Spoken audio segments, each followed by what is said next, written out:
ياسين والقرآن الحكيم إنك لمن المرسلين على صراط مستقيم تنزيل العزيز الرحيم لتنذر قوما ما أنذر آباؤهم فهم غافلون لقد حق القول على أكثرهم فهم لا يؤمنون إنا جعلنا في أعناقهم أغلالا فهي إلى الأذقان فهم مقمحون وجعلنا من بين أيديهم سدا ومن خلفهم سدا فأغشيناهم فهم لا يبصرون وسواء عليهم أأنذرتهم أم لم تنذرهم لا يؤمنون إنما تنذر من اتبع وخشي الرحمن بالغيب فبشره بمغفرة وأجر كريم إنا نحن نحيي الموتى ونكتب ما قدموا وآثارهم وكل شيء أحصيناه في إمام مبين واضرب لهم مثلا أصحاب القرية إذ أرسلنا إليهم كذبوهما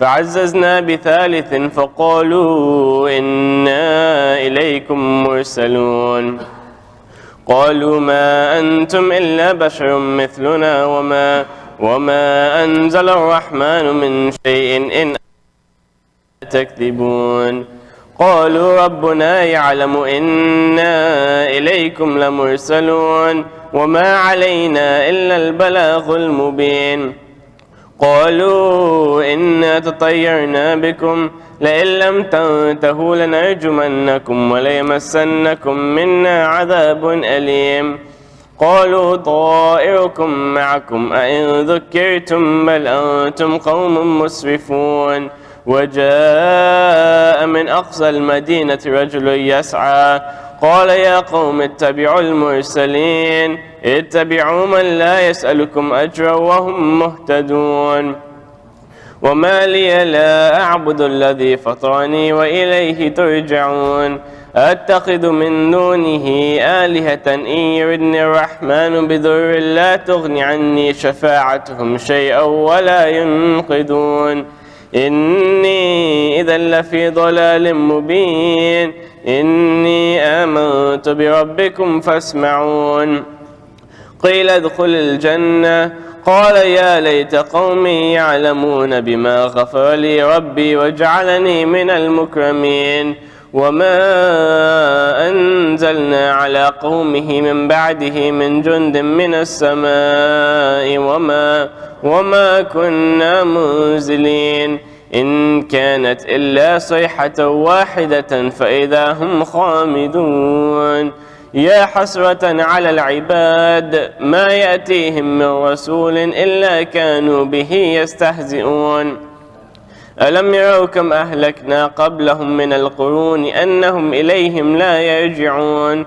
وإن كل لما جميع لدينا محضرون وآية لهم الأرض الميتة أحييناها وأخرجنا منها حبا فمنه يأكلون وجعلنا فيها جنات من نخيل وأعناب وفجرنا فيها من العيون ليأكلوا من ثمره وما عملته أيديهم أفلا يشكرون سبحان الذي خلق الأزواج كلها مما تنبت الأرض ومن أنفسهم ومما لا يعلمون وآية لهم الليل نسلخ منه النهار فإذا هم مظلمون والشمس تجري لمستقر لها ذلك تقدير العزيز العليم والقمر قدرناه منازل حتى عاد كالعرجون القديم لا الشمس ينبغي لها أن تدرك القمر ولا الليل سابق النهار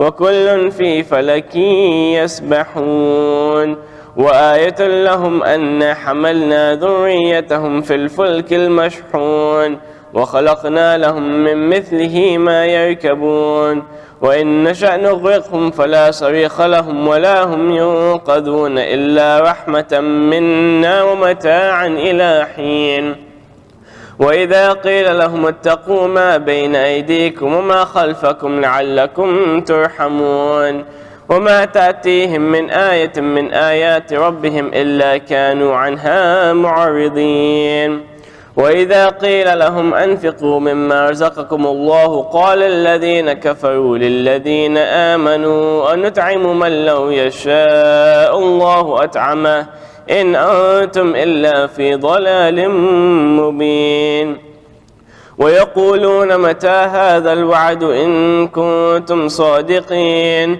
ما ينظرون إلا صيحة واحدة تأخذهم وهم يخصمون فلا يستطيعون توصية ولا إلى أهلهم يرجعون ونفخ في السور فإذا هم من الأجداث إلى ربهم ينسلون قالوا يا ويلنا من بعثنا من مرقدنا هذا ما وعد الرحمن وصدق المرسلون إن كانت إلا صيحة واحدة فإذا هم جميعا لدينا محضرون فاليوم لا تظلم نفس شيئا ولا تجزون إلا ما كنتم تعملون إن أصحاب الجنة اليوم في شغل فاكهون هم وأزواجهم في ظلال على الأرائك متكئون لهم فيها فاكهة ولهم ما يدعون سلام قولا من رب رحيم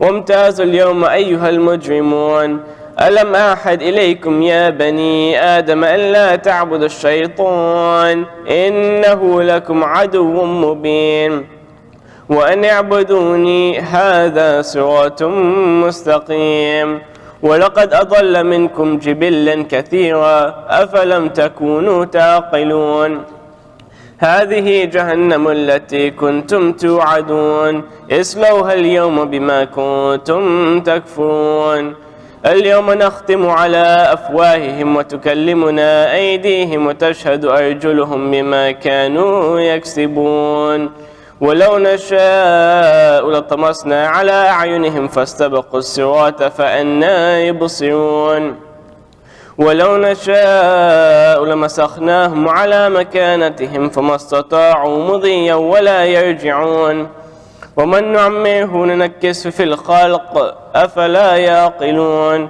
وما علمناه الشعر وما ينبغي له إن هو إلا ذكر وقرآن مبين لينذر من كان حيا ويحق القول على الكافرين أولم يروا أنا خلقنا لهم مما عملت أيدينا أنعاما فهم لها مالكون وذللناها لهم فمنها ركوبهم ومنها يأكلون ولهم فيها منافع ومشارب أفلا يشكرون واتخذوا من دون الله آلهة لعلهم ينصرون لا يستطيعون نصرهم وهم لهم جند محضرون فلا يحزنك قولهم إنا نعلم ما يسرون وما يعلنون أولم يرى الإنسان أنا خلقناه من نطفة فإذا هو خصيم مبين وضرب لنا مثلا ونسي خلقه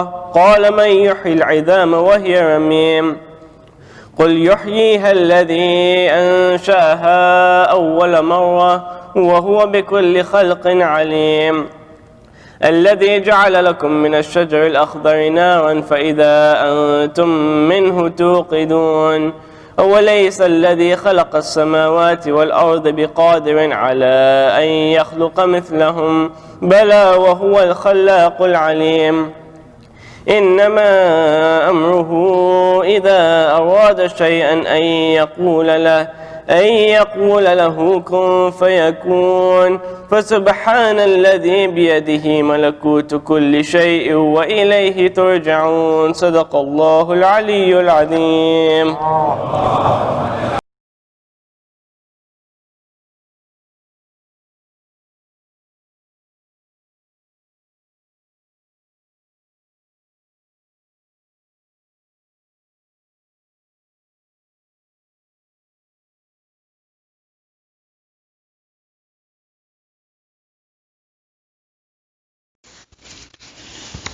أعوذ بالله من الشيطان اللعين الرجيم بسم الله الرحمن الرحيم اللهم صل على محمد وآل محمد اللهم إني أسألك وأتوجه إليك بنبيك نبي الرحمة محمد صلى الله عليه وآله يا أبا القاسم يا رسول الله يا إمام الرحمة يا سيدنا ومولانا إنا توجهنا واستشفعنا وتوسلنا بك إلى الله وقدمناك بين يدي حاجاتنا يا وجيها عند الله اشفع لنا عند الله يا أبا الحسن يا أمير المؤمنين يا علي بن أبي طالب يا حجة الله على خلقه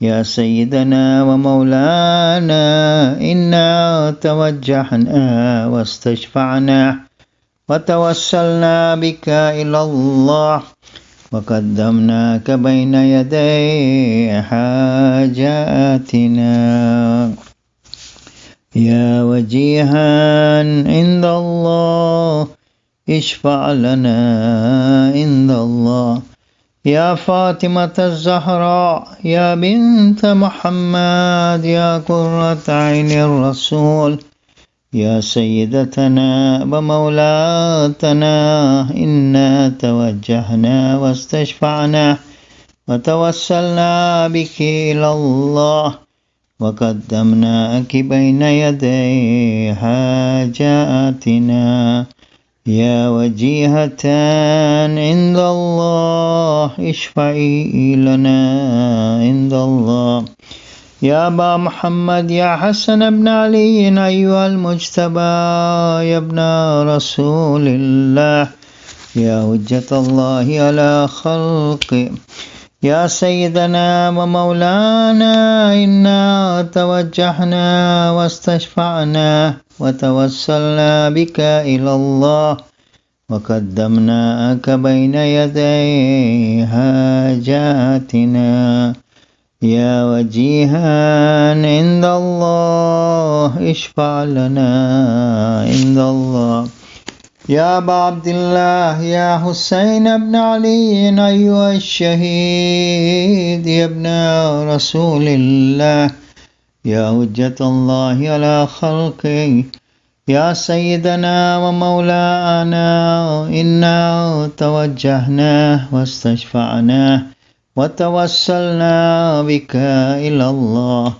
وقدمناك بين يدي حاجاتنا يا وجيها عند الله اشفع لنا عند الله يا أبا الحسن يا علي بن الحسين يا زين العابدين يا ابن رسول الله يا حجة الله على خلقه يا سيدنا ومولانا إنا توجهنا واستشفعنا وتوسلنا بك إلى الله وقدمناك بين يدي حاجاتنا يا وجيها عند الله اشفع لنا عند الله يا أبا جعفر يا محمد بن علي أيها الباقر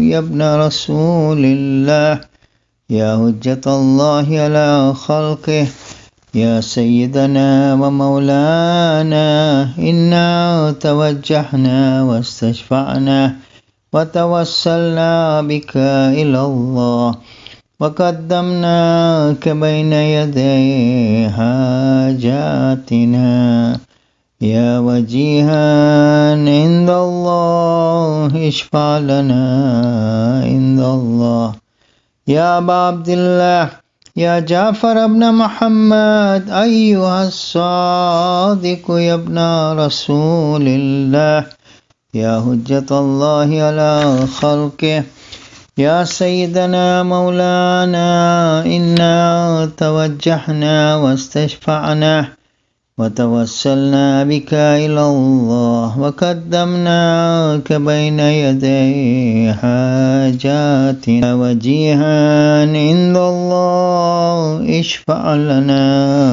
عند الله.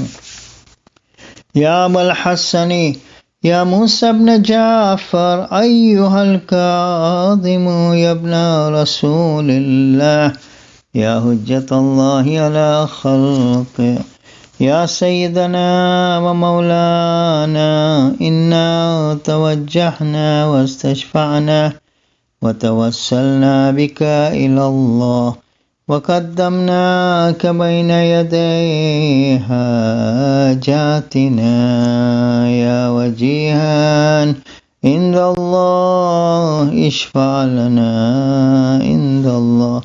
يا أبا الحسن يا علي بن موسى أيها الرضا يا ابن رسول الله يا حجة الله على خلقه يا سيدنا ومولانا إنا توجهنا واستشفعنا وتوسلنا بك إلى الله وقدمناك بين يدي حاجاتنا يا وجيها عند الله اشفع لنا عند الله.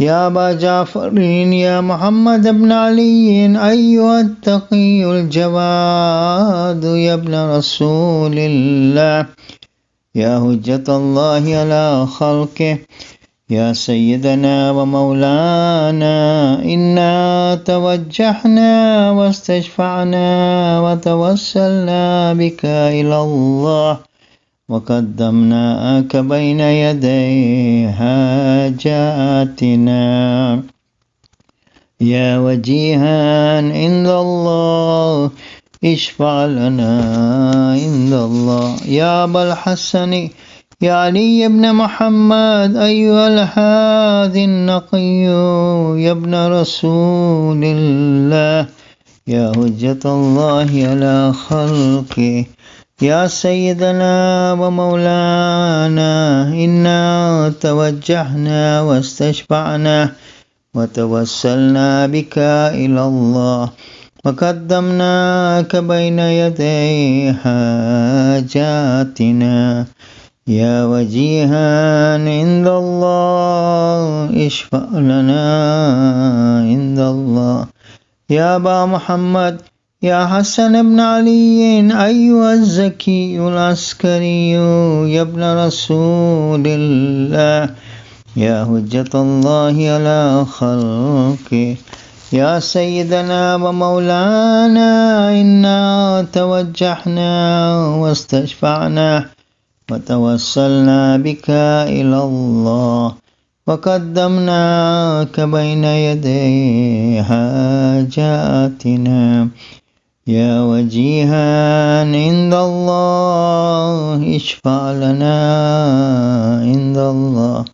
يا وصي الحسن والخلف الهجة أيها القائم المنتظر المهدي يا ابن رسول الله يا حجة الله على خلقه يا سيدنا ومولانا إنا توجهنا واستشفعنا وتوسلنا بك إلى الله وقدمناك بين يدي حاجاتنا يا وجيها عند الله اشفع لنا عند الله.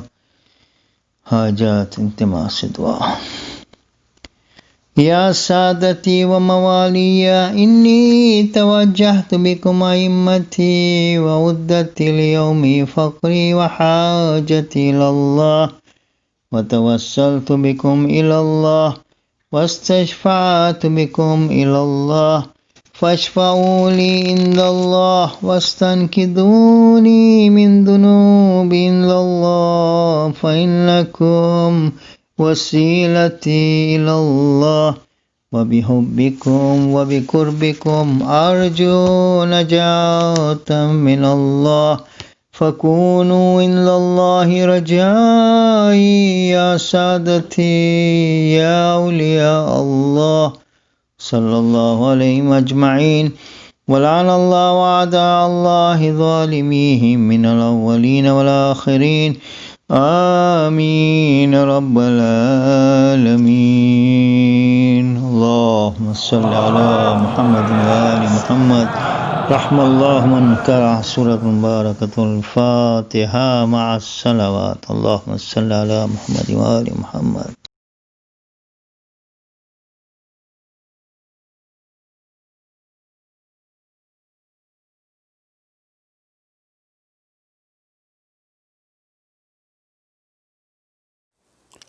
پر محمد و آل محمد صلوات. اللہم صلی علی محمد و آل محمد. کربل کی کہانی جب کوئی بھی سنائے گا دل والوں کے آنکھوں سے ایک دریا بہائے گا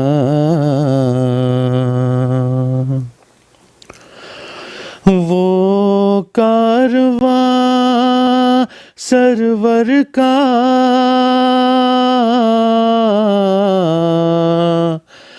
جو شان سے نکلا تھا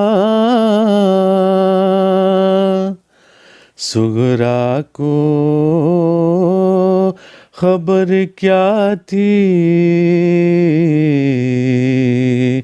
نہ لوٹ کے آئے گا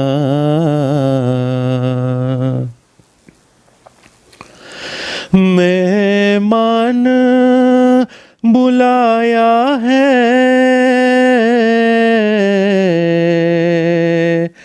اے کوفی و سرور کو کیا کنبا شہیدی کا پانی نہیں پائے گا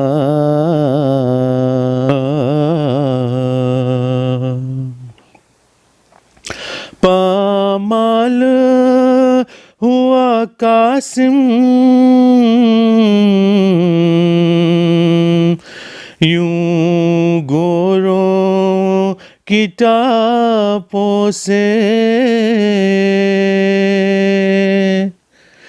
کس طرح چچا تیری میت کو اٹھائے گا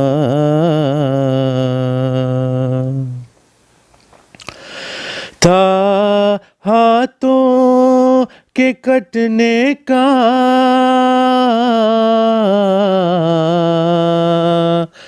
کچھ غم نہ دلاور کو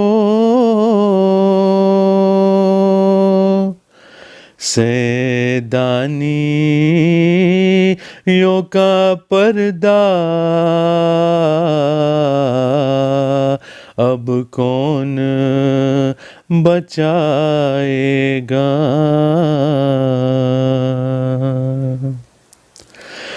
سوتے نہ تھے تم اصغر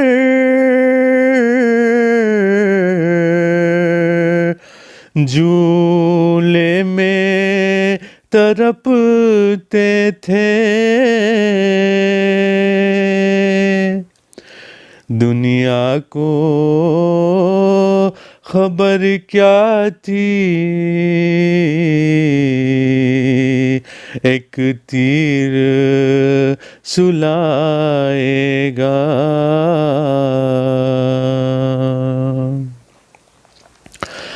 سرور نے اٹھ اٹھائے تھے،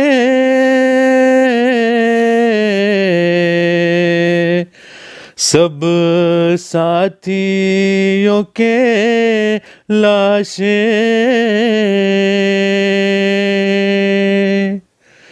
شبیر تیرا لاشا اب کون اٹھائے گا؟ کربل کی کہانی جب کوئی بھی سنائے گا، پر محمد و آل محمد صلوات۔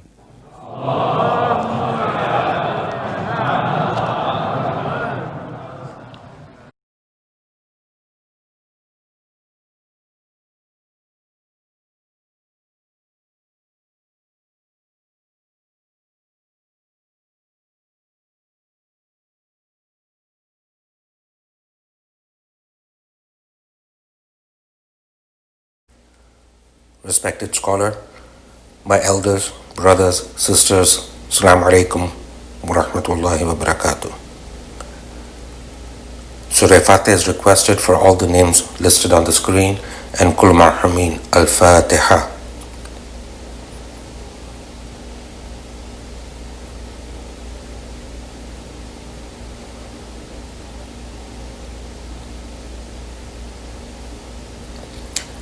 Ayat Mayyujibun is requested for all the names listed on the screen and whoever is in need of it here and elsewhere. We will recite this together.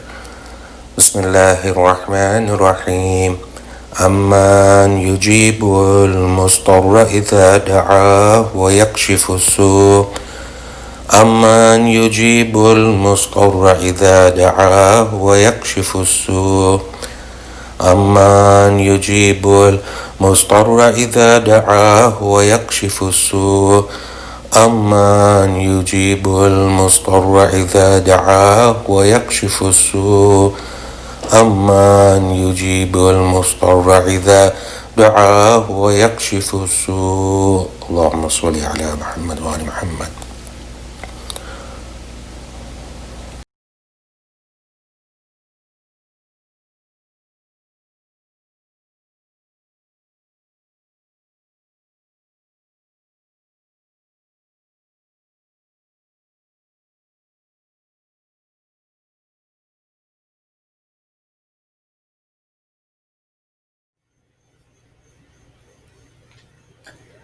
أعوذ بالله السميع العليم من الشيطان اللعين الرجيم. بسم الله الرحمن الرحيم وبه نستعين.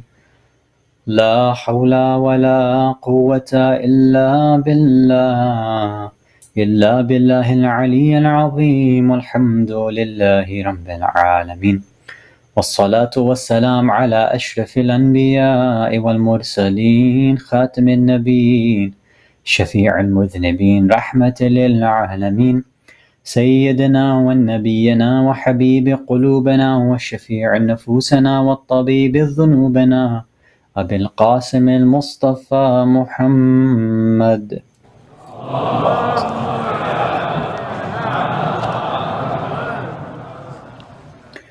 والصلاة والسلام والتحية والإكرام على أهل بيته الطيبين الطاهرين المعصومين المظلومين المنتجبين المكرمين الخيرين الفاضلين، لا سيما بقية الله في الأرضين، روحي وأرواح العالمين ترى بمقدمه الفدا، ولعنة الله على أعدائهم أجمعين من الأولين والآخرين إلى قيام يوم الدين. أما بعد، صلوات على محمد وآل محمد. اللهم صل على محمد. Mu'mineen, mu'minat, brothers and sisters in Islam and Iman, Salamun alaikum jami'an wa rahmatullahi wa barakatuh. It's very common and normal for all of us, human beings, to associate only one particular event or one particular theme for a personality that we all come to know, whether they're good or evil. Right? All these famous individuals that we learn about in school, whether they are Muslims or non-Muslims, usually there's one particular event that defined them, one particular theme about their life, and that's how we identify and associate with them. So, for example, if we talk about Hitler, the first thing that's going to come to our minds is the Holocaust. If I talk about Martin Luther King Jr., then the first thing that comes to mind, of course, is the civil rights movement. The same concept applies to us, followers of the Ahlul-bayt, regarding the personalities that we adore and love, specifically the Ma'asumin, alayhimus salam. So when I mention, for example, Imam Hussein alayhi salam, then of course our mind goes to Karbala right away. And of course, on the other side, if I mention Yazid, also our mind will only focus on Karbala. We don't seem too concerned about what happened before and what happened after Karbala. With both of those personalities, both of them seem to be defined with what happened during Karbala. We can use the 12th Imam as an example as well. For the 12th Imam, Ajjalallahu ta'ala farajuhu sharif, the main ideas.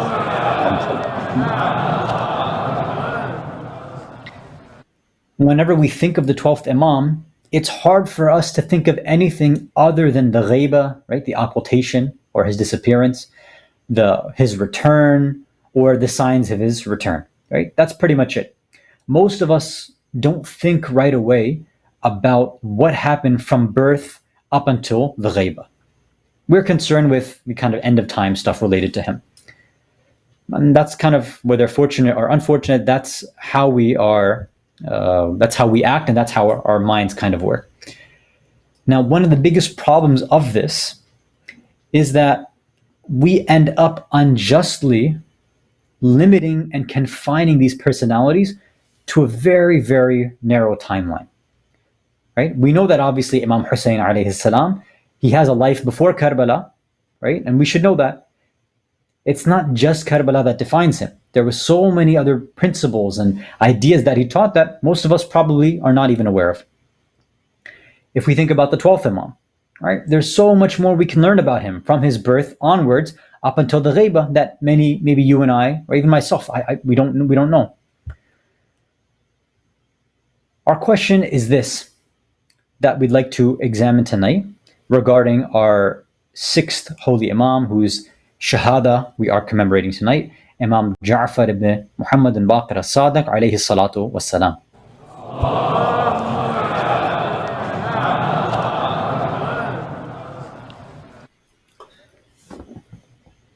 So we want to apply this same question towards our 6th Imam.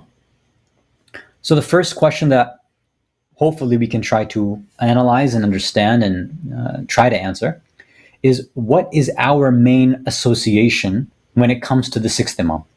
What theme comes to mind?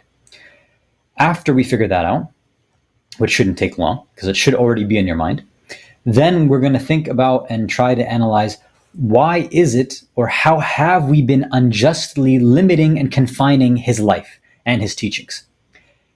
And if we find that we have done something, and we are doing that right now, if we're limiting him and we're confining his life, how are we doing it? Why are we doing it? And what are some solutions so that we can stop doing it from now and until as long as we live? The third question, if we have time, inshallah, to answer, is, what should we understand from the Imam that we don't really pay attention to, specifically focusing on his famous title, right? We call him As-Sadiq, the truthful. Now, does this just mean that he was known to tell the truth, or is there something more? What does it really mean to be As-Sadiq, to be truthful on a deeper level? Perhaps what was the real reason why the 6th Imam was given this title by the Holy Prophet? So hopefully tonight we can try our best to look at these questions and see if we can understand them. And after understanding them, maybe discuss them with our friends and family afterwards. And if there are any questions, since it's a shahada, we'll end with masa'ib and gham. We won't have Slido obviously tonight. If there are any questions left over, then you're welcome to save those for Thursday night and we can bring it during that. If you can please send a salawat ala Muhammad wa ali Muhammad.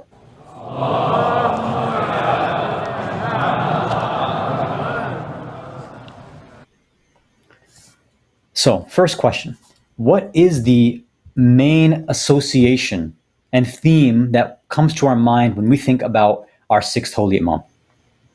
Now, it should be obvious to most of us, right? The minute we talk about or think about the sixth Imam, what comes to our mind is what? It's knowledge. It's education.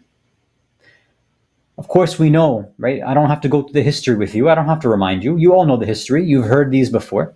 You know that the Imam lived in a very interesting time where the Umayyads had basically been on their way out or pretty much been destroyed. And now the Abbasid Empire had been making their way through. So this allowed for both the fifth Imam and the sixth Imam, or even some say as early as the fourth Imam, the fourth, fifth, and sixth Imams. They had the chance now to start teaching the Muslims what they had forgotten from the past, right? After, of course, Saqifa, we see that the Muslims had forgotten the original teachings of the Holy Prophet. And now, in the beginning, after the first, second, and third Imam revive the true, perfect message of the Holy Prophet, the true message of Islam, now it's up for the fourth, fifth, and sixth.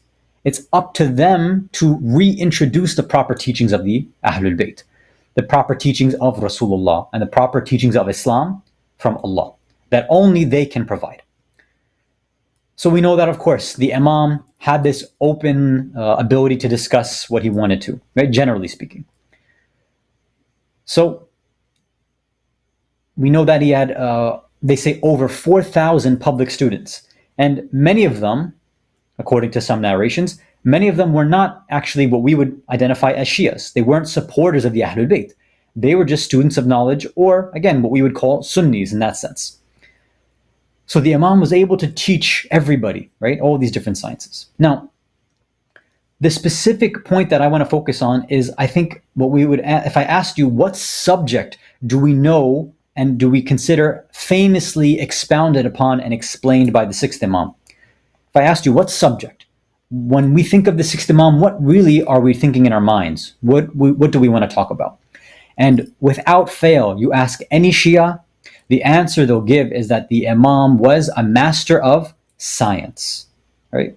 And specifically here they mean the natural sciences or the empirical sciences, which nowadays, unfortunately, after modernity, science has taken that specific meaning of only meaning natural or physical sciences. So what do we think about in our mind? We think about the sixth Imam and his expertise and the way that he explained new findings or these interesting ideas in medicine, in biology, in chemistry, in astronomy, all of these physical sciences, right? The empirical sciences. If you do a simple online search, right? You just put in sixth Imam or Jaffer As-Sadiq or Imam Sadiq, you'll see the same exact titles everywhere in terms of books, in terms of videos and documentaries and blog posts and articles. It's all the same. Imam Sadiq, the great scientist. Imam Sadiq, the father of science. Imam Jaffer As-Sadiq, his contributions to the field of science. Think about how we idolize him or portray him in our own communities, right? In our Islamic schools, whether they are full-time Islamic schools, Saturday, Sunday schools, madrasas, or even our home schools. We tend to have, for example, let's say a science fair, and that science fair, usually we throw in the name of Imam Jaffer As-Sadiq alayhi salam to say that this is a Imam Jaffer As-Sadiq science fair, right? And I've seen many schools do something like this. So the question is this: science, the physical empirical sciences are what comes to our mind immediately when we think about the sixth Imam. Pretty much nothing else. So now this brings us to our second question. Have we been unjustly limiting and confining his life and teachings? The answer should be an obvious yes. It should be obvious that the Imam is much more than just a bunch of information about the physical and empirical sciences, right?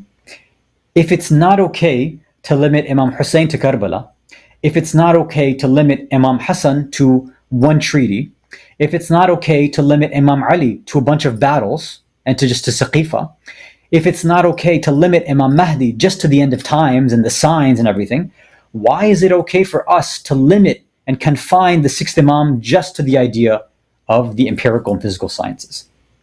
Aren't we doing him an injustice by doing this? Let's discuss this and open this a little bit. If you can send a salawat ala Muhammad wa ala Muhammad.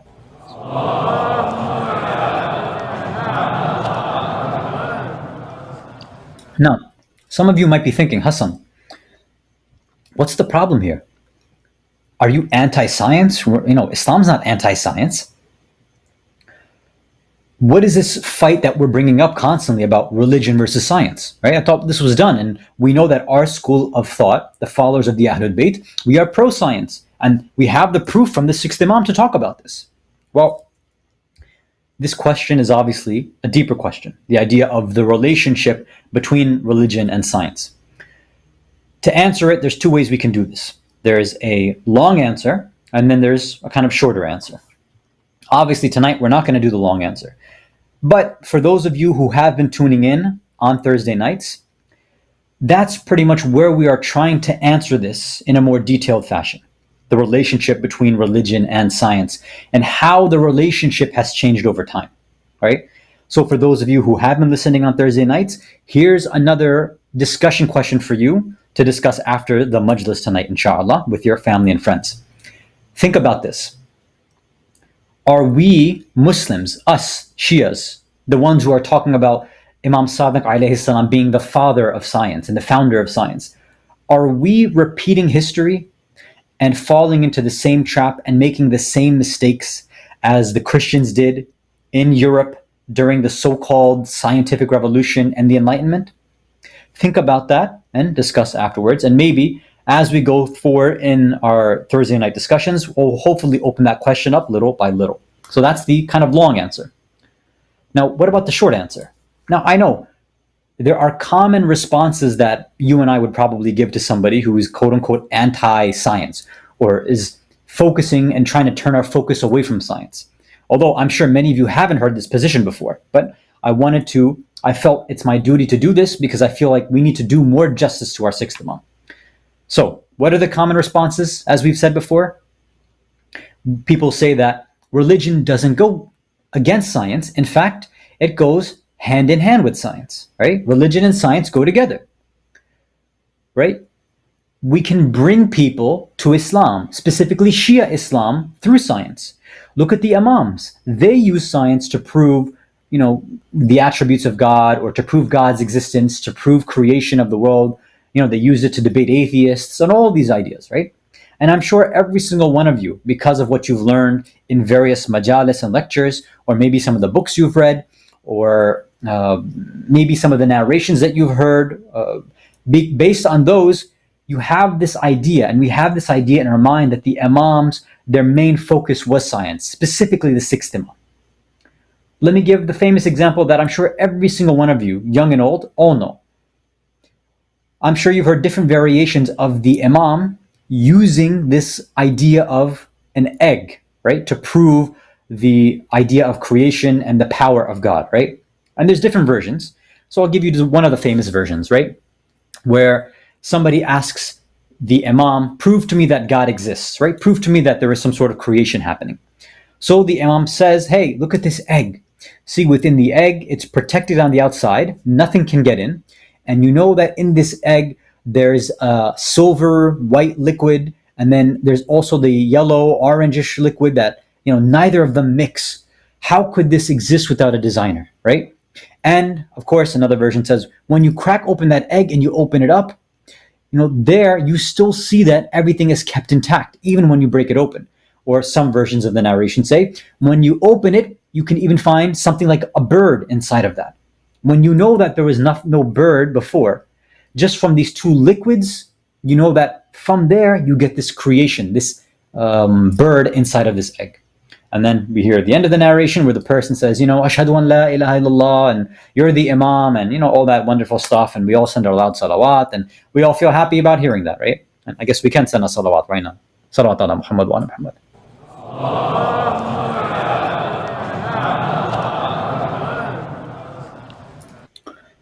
Now, I don't want to go into the idea of the authenticity and the different ways that it's reported. But there is one thing that we need to, I think, highlight. And it's that parts of those narrations have not really been mentioned by some of our speakers and scholars. And it doesn't end up in some of our books. So I want to share that part with you tonight because it has to do with and is directly related to our discussion about religion, science, the boundaries, and confining and limiting the scope of the teachings of our sixth Imam. So, the version that I'm mentioning tonight, you can find in two books. You can find both in Kitab al-Irshad of Shaykh al-Mufid, and you can find it in Kitab al-Tawheed of Ibn Babawayh, rahmatullah alayhima. May Allah bless both of our great scholars. So, this narration says that one day, this person by the name of Abu Shakir al-Daysani, he jumped into a discussion circle where the sixth Imam was there, right? And again, I'm paraphrasing and I'm skipping some of it, right? Because it's a very long one. But basically, he comes to the Imam and says, what is the evidence for the creation of the world, right? So most of you have heard that part. And then the Imam, again, we've heard this part, and the Imam says, the easiest evidence for that is what I will show you now, right? So number one, focus on that idea. Over here, the Imam says, the easiest evidence for that is what I will show you now. So there was somebody near him. He asked him to give him an egg. He had the egg, right? And then he gives those lines that we've heard before, right? He says, this is a compact protective container. Inside it is the thin substance of an egg, which is surrounded by what could be compared with liquid silver and melted gold. And he asked the person, do you doubt that? He said, no, I don't doubt that at all. That's what Abu Shakir says. Then he says, look, when you split that egg open, then out comes what? A form like a peacock or some sort of bird. He says, has anything come in from outside other than those liquids or the protective shell that you know about? Is there anything else outside of what's already inside that egg? And Abu Shakir says, no, nothing else. There's nothing additional in there. So he says, the Imam replies then and says, this is the evidence for the creation of the world, right? So he's trying to show that, right? We have some idea of what's inside of the egg, but look at the kind of design and beauty that comes outside. This is proof that this world was created. That's what he, again, in some sense is trying to say. Now, most of us have heard that part, right? And this is usually where the article, the narration, the speaker, this is where they stop. But the narration continues. And this part I think we need to hear. So first, Abu Shakir now replies to the Imam and he thanks him. He says, you have explained, Ya Aba Abdullah, and you have made it clear. You have spoken and brought improvement. You have described it and spoken concisely. You knew that we would not accept anything which we could not realize with our eyes. We could not realize with our eyes or hear with our ears, or taste with our mouths, or smell with our noses, or touch with our skin, right? Basically, he's saying, like, look, you proved it to us through, our sight, through our five senses. Now, look at the Imam's response. The Imam says, yes, you have mentioned the five senses, right? This person is talking about eyesight, hearing, tasting, smelling, and touching. So the Imam says, you have mentioned the five senses. But, the Imam continues, these five senses will not bring any benefit in rational, logical deduction and understanding, except as a part of the evidence. Just like darkness cannot be removed and will not go away unless you have light.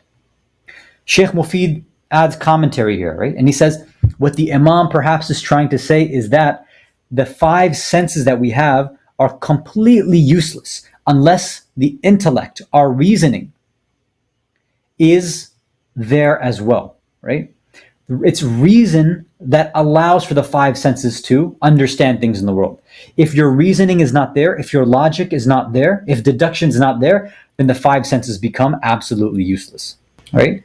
So he says, what the Imam has shown with regards to the creation of, let's say, this bird, whatever, was a ilm based on sense perception, right? He said, but that's not enough. That's not the limit. It's, in fact, that's the bottom level.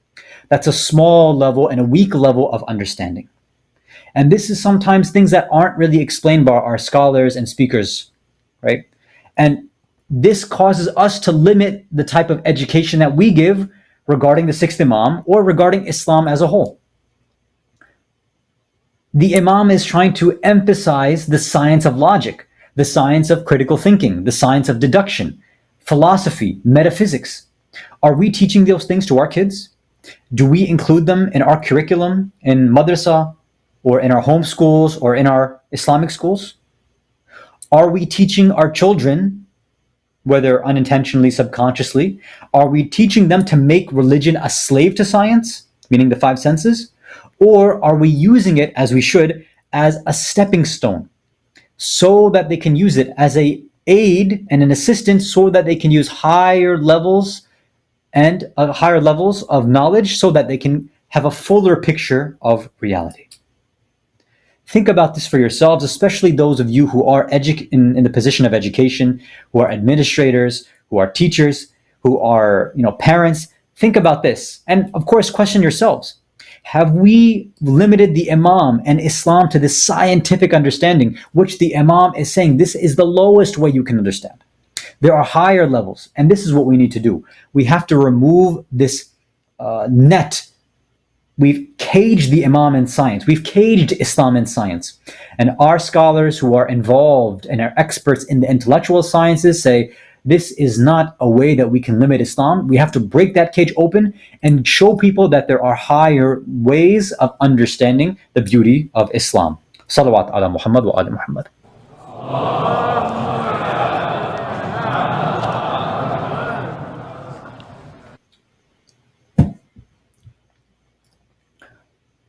It's probably even the case, I'm sure, that when I say something like metaphysics, which is something the Ma'asumin alayhim wassalam emphasized, of course, in their deeper teachings, most of us probably don't even know what that means, though it used to be an essential part of our traditional learning, right? You had to learn this in order to be an expert in the Islamic sciences.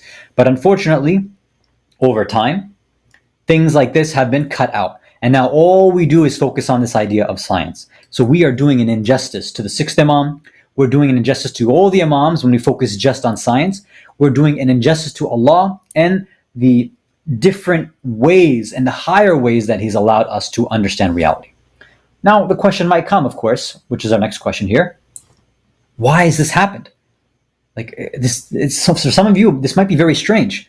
If this is so bad, many scholars maybe are speaking about science like this. What are some of the causes that have led to this? Now, we don't have a lot of time, so I can't go in depth, obviously, but we can mention one general cause that has led to this.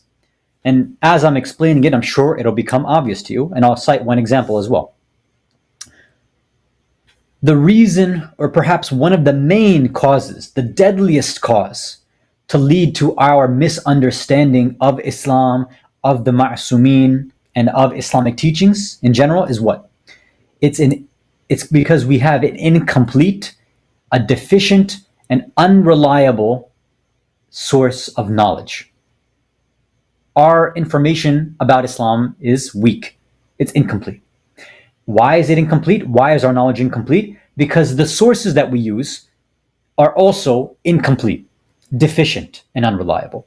Why are those sources that we use, sometimes even these so-called scholars, pseudo-scholars and speakers and books, whatever, why are they weak and deficient? Because the research method that they use is also incomplete, deficient, and unreliable.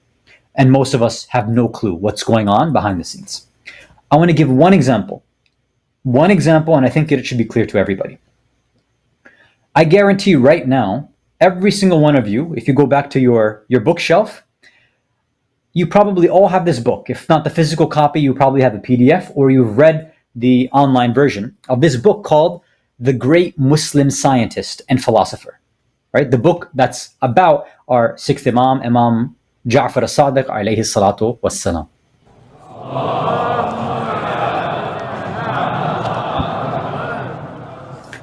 So I'm sure many of you are familiar with this very short book.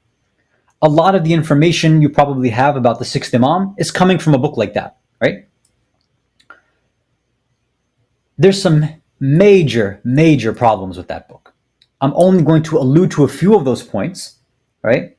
And this is in an effort to help us get to a higher level of education, right? This is with all due respect to the translator, to the author, and to anybody else who's used that book as a source, right?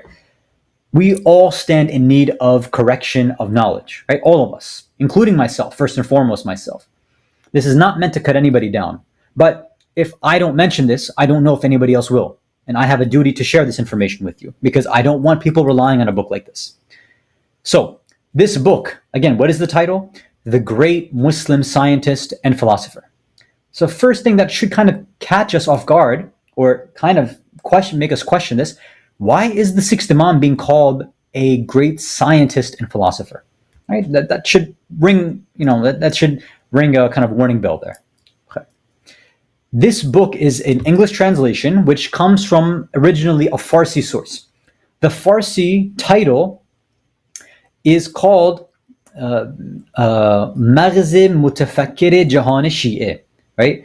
Which you can perhaps translate as the mastermind of the Shia world, or the great mind, or the thinking mind, or the mind of the thinker of the Shia world, something like that, right?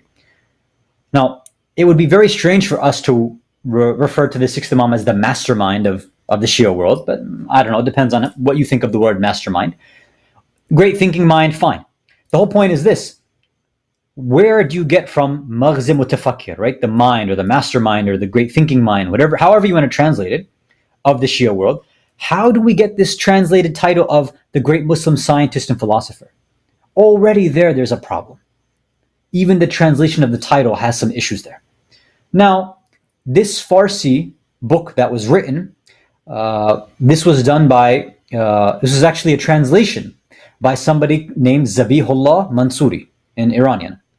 Now, Zabihullah Mansuri translated this work. This is not an original work. This was something that he claims, and you can read this in the intro, he claims that he translated this book from a French thesis. And this French thesis was done and presented by the research committee of Strasbourg University in France. And they list a whole bunch of different people who were at this conference, and this conference was about the sixth Imam, and they talked about, all his contributions to science, etc., etc. So he took this, the thesis they wrote from French, because apparently this guy, Zabihullah Mansuri, he knew French, so he translated it into Farsi. And the person in English, I think his name is Kokab Ali Mirza, translated it from the Farsi to the English. Now, this personality, Zabihullah Mansuri, again, I can't go into the details. The problem is this. This person is an unreliable individual. Right? I'm not saying he's a bad person. I'm not saying he's evil. I'm not saying he's a bad Muslim or anything. But there has been huge debates. I don't think I've seen one credible scholar ever authenticate this book that he's written, nor authenticate and say that this person, Zabihullah Mansuri, is actually a reliable individual. In fact, it's the opposite. They say he was a known fabricator and a known manipulator. They say that whenever he would say he translated something, he actually would just make up his own stories and call it a translation. In fact, this is so bad that there's 2 separate studies done in Iranian universities that have studied the method of manipulation and of manipulative translation, the process of manipulative translation of this person, Zabihullah Mansuri. 2 academic works done on this topic. How many of you have ever heard something like this? Why is it that people are quoting this kind of text without mentioning that our ulama don't certify and authenticate a book like this and this sort of translator or author? Unfortunately, this means that the individual didn't really take that time to research. Maybe they didn't have the time, maybe they are not researchers, and again, we are giving them the benefit of the doubt. We are not calling these ulama bad people. We're not doing this to make fun of them. We show them the utmost in respect. But at the same time, we have to do our due diligence. We need to be proper researchers if we want to be followers of the school of the sixth Imam, if we want to truly be educated Shias. We need to know when there are authentic sources and when there's inauthentic sources or unreliable sources. Now, hopefully, with that in mind, anybody now who wants to use this as a source can think twice. So this is kind of the first problem that we have to think about when it comes to this idea of using science. Salawat ala Muhammad wa ala Muhammad.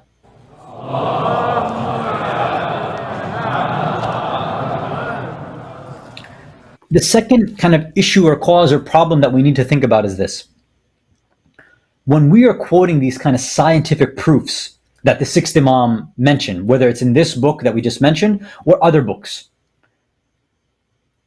what is going to happen if we use this on, let's say, a non-Muslim or a Muslim or a Shia youth who's, let's say, turning atheist?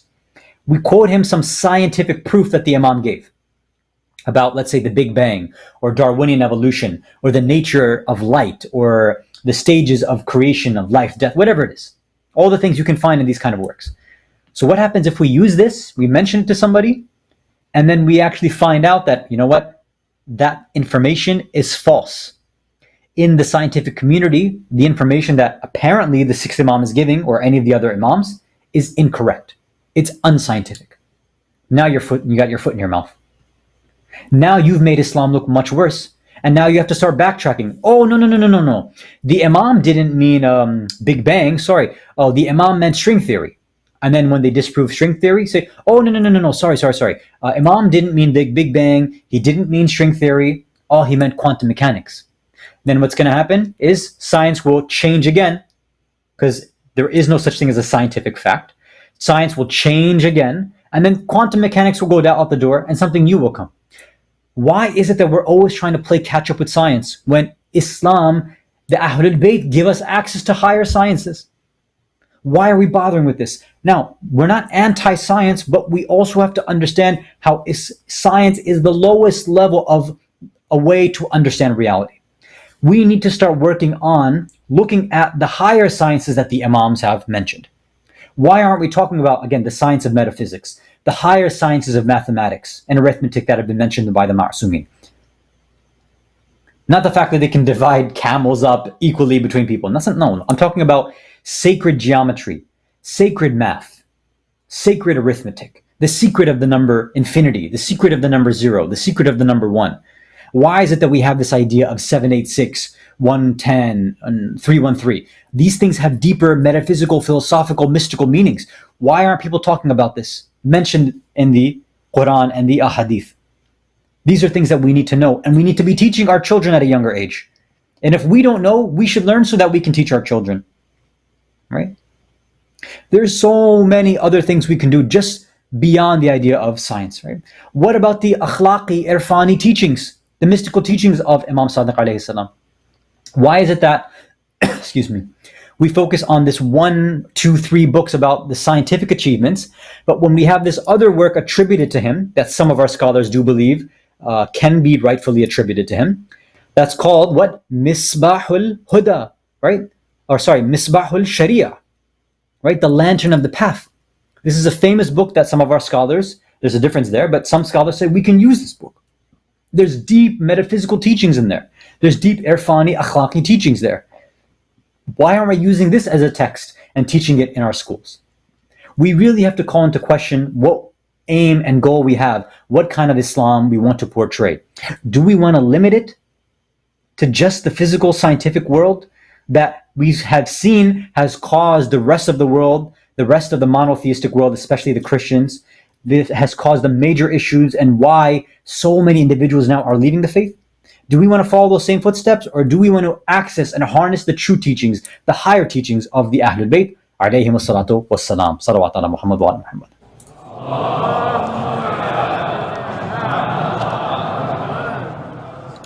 And the final point that we want to mention tonight is this.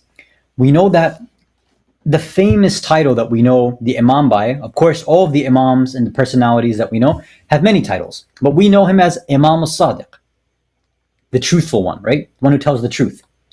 Now, is that really such a great trait? Let's be honest. Put your Shia bias aside. If someone says, yes, his nickname is the one who tells the truth, what's so special about that? If he's this higher level individual who has access to the higher realities, what does it mean to be the truthful one? Maybe the solution here is that we need to focus on a deeper meaning of what it means to be truthful, right? There's two different meanings of being truthful. One is the standard meaning that you and I think about, right? When we say tell the truth, we mean don't lie, right? So if right now, for example, this, if you can see, right, this juice is like orangish, right, or orange yellow, whatever it's coming out on your screens. So if I say that this juice or this color, this liquid is green, that's obviously a lie, right? Because the truth is that it's green, but the truth is that it's yellow or orange, and I'm saying I'm giving false information. So that's the typical understanding of lying that we have.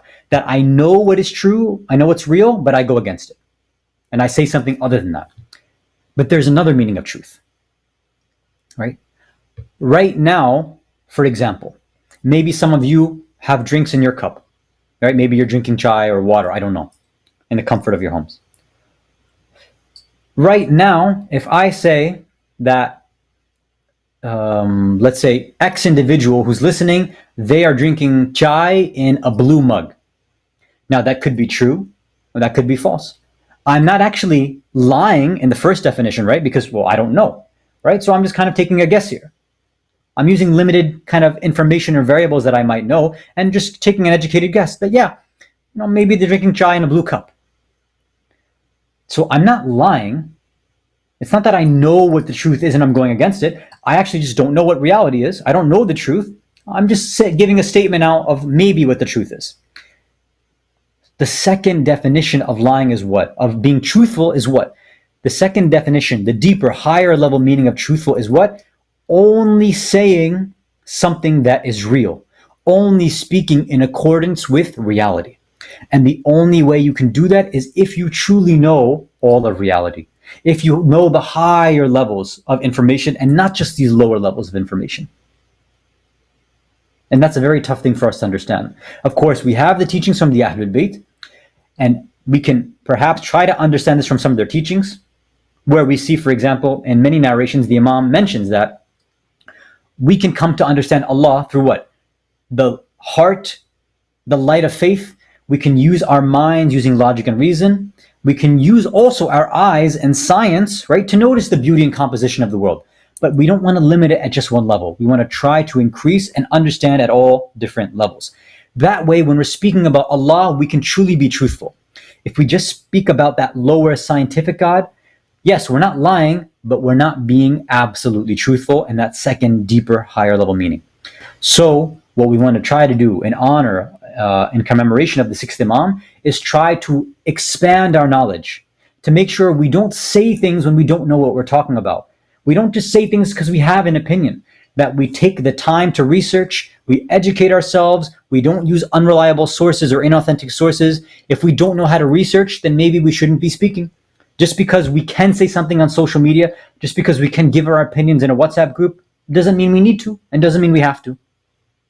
Maybe the most wise thing, the wisest thing we can do in a situation is not to say anything at all, not to say anything, to be silent. That could be the most truthful thing that you and I do. Salawat ala Muhammad wa ala Muhammad.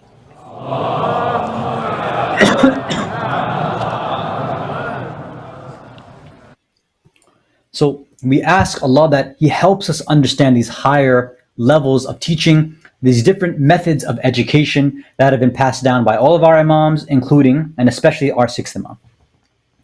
But perhaps the greatest method of education, the most valuable of the teachings of our holy Imam, is, of course, without a doubt, his encouragement about remembering Karbala. We know that Karbala itself is a school. It is a ma'rifah. It's a way of understanding reality. Karbala, the tragedy, exists beyond the method of science, of reasoning, of the heart. It's as they say, this cosmological event which every single person they attach themselves with, and they become more pure, they become more whole, and they can understand reality in a much more complete sense. We know, of course, that the Imam lived this, the sixth Imam lived this idea. The constant memory of Karbala was in his mind, in every single moment. We know, of course, that in the lifetime of the Imam, he was being oppressed by the Abbasid Khulafa of his time, especially Mansur al-Dawaniqi. And of course, at the end of his life, we know that the narrations say that Mansur is the one who poisoned him. But there is one event which I think highlights the Mazlumiyya of the sixth Imam. And it shows his connection to Abu Abdullah Hussein. They say at one time, when the hatred for the sixth Imam, Mansur's hatred of the sixth Imam became so much, he decided to order that the Imam's house be burned down. So Mansur sent some people and they started to burn the house of our beloved Imam down, the sixth Imam. When they set the house on fire, the Imam grabbed his family, he grabbed his wives, he grabbed the servants in the house, he grabbed his children, he grabbed and saved everybody and took them outside. So now the Imam, he's with his wives, he's with his family, he's with his children, they're outside in the courtyard, they're watching the house being burnt down. He's been able to protect them and save them. But the Imam is sitting outside looking at the fire in his courtyard, in his garden, he's crying. So someone comes up to him and they says, Yabna Rasulullah, you've gotten your family to safety. Your wives are all safe. Your children are all safe. You are safe. The only things which you've lost are physical possessions. And we know that you are not a person of the dunya. So what is making you shed these tears? We don't understand. And the Imam gives this devastating reply where he says, the Imam says, I'm crying right now because as I see my house being burnt, I'm thinking of the tents of the Ahlul-bayt. I'm thinking of the tents of Imam Hussein's family being burnt down in Karbala. I'm thinking, what were those women doing running around with their clothes and their hijab being burnt? I'm thinking that my family is safe, but Sakina was being slapped by Shimmer over and over and over again. I see myself in safety. I'll be able to have a proper burial service. But what about my grandfather Hussein, who won't get a proper service and burial? ألا لعنة الله على قوم الظالمين وسيعلم الذين ظلموا أي منقلب ينقلبون إنا لله وإنا إليه راجعون رضا بقضائه وتسليما لأمره. صلوات على محمد وآل محمد.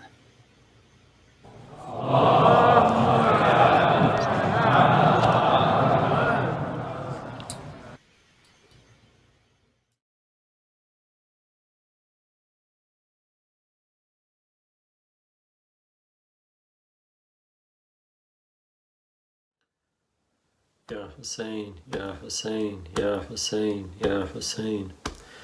Jaffer-e-Sadiq, Jaffer-e-Sadiq, Jaffer-e-Sadiq, Jaffer-e-Sadiq. बाबा तुम्हारे Baqir, मादर है उम्मे फरवा, रहमत से सबसे कसरत, सरकार में हो आला, तुम शाम की सियाही को पेरहन बना कर, हर रात मुफलिसों को हाथों से है खिलाया। जाफर-ए-सादिक, जाफर-ए-सादिक, जाफर-ए-सादिक,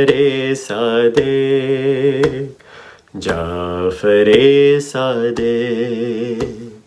तुम्हारे और नबी की एक रोज़ है विलादत, और राह अदल हक में थी आपकी शहादत। अहमद की रूह तेरी रूह से जुड़ी हुई है, सारे मलक पे वाजिब ہے آپ کی اطاعت جعفر صادق جعفر صادق جعفر صادق جعفر صادق گودی ہے جن کی کھالی اولاد تمہیں عطا کر مقروض مومنوں کا جو قرض ہو ادا کر ہے بے خطا جو قیدی دے دے انہیں بشارت کرتے ہیں ہم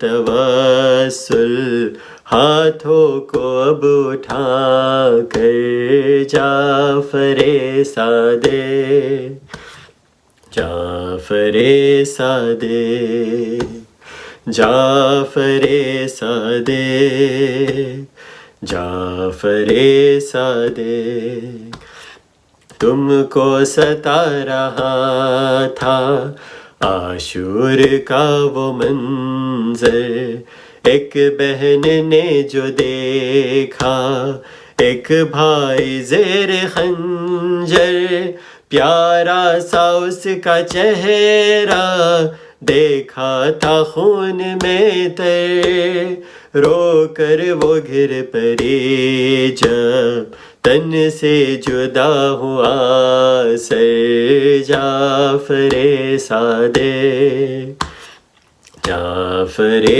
صادق جعفر صادق جعفر صادق انگور کا گہل جب منصور تم کو بھیجا تب سخت زہر اس نے انگور میں تھا ڈالا کھا کر لرز رہا تھا مولا بدن تمہارا گریہ کیا اٹھا کر کاظم تمہارا لاشا جعفر صادق جعفر صادق جعفر صادق جعفر صادق رحم الله من قرأ سورة مباركة الفاتحة.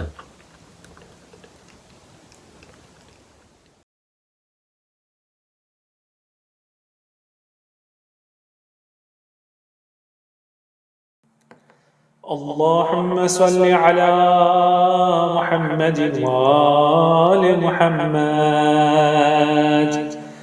إلهي أذن البلاء وبرئ الخفاء وانكشف الغطاء وانقطع الرجاء وضاقت العرض ومنيت السماء وأنت المستعان وعليك المشتقى وعليك المعول في شدة والرخاء.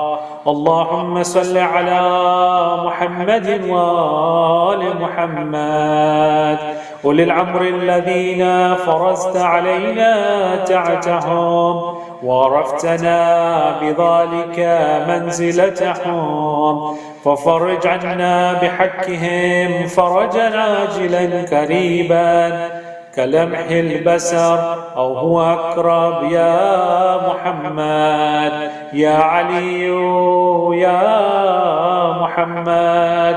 اكفياني فإنكما كافيان وانصراني فإنكما ناصران يا مولانا يا صاحب الزمان.